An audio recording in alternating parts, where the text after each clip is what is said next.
Hey there everyone, welcome back to another video of the 06 Chem 20 series. This is episode 6, chapter 5, Chemical Energetics. Let's begin. State that an exothermic reaction transfers thermal energy to the surroundings, leading to an increase in the temperature of the surroundings.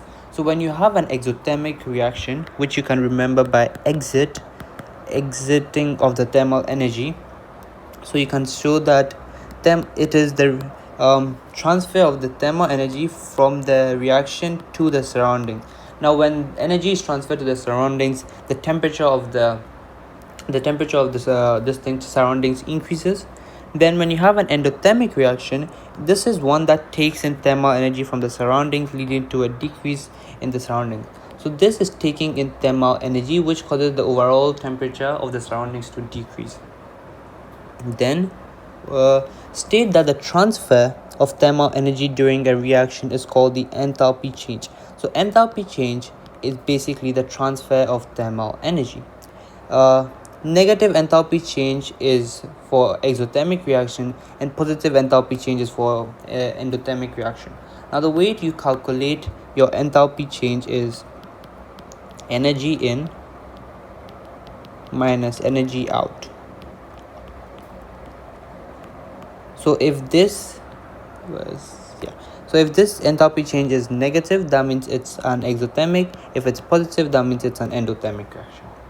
Then activation energy is basically given as EA, is the minimum energy that colliding particles must have to react. Now you need to know the reaction pathway diagrams for these. So when you have an exothermic reaction, the reaction pathway diagram looks something like this, where over here you have energy labeled over here, and you have reaction pathway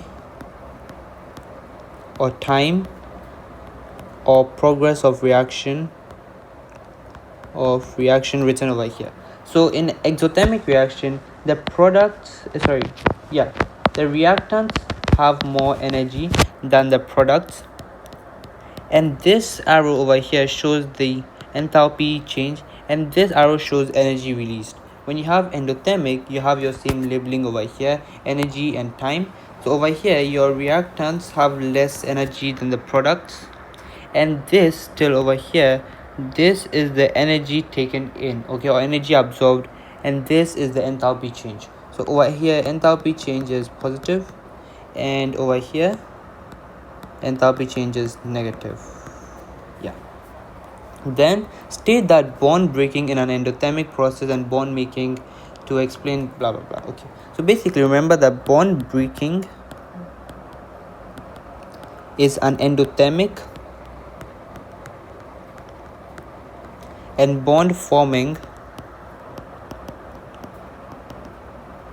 is an exothermic. Why? Because let's say, just a second, you have your atoms like this, and you have bonds between them. When you take in energy, right, which is endothermic, you're breaking the bonds between them, which is why it's bond breaking. But exothermic, you're losing energy to the surroundings so that you can come together, which is why it's bond forming. Calculate enthalpy change. We wrote the change of formula here, and that's all for this chapter. Thank you for watching, and I'll see you in the next video.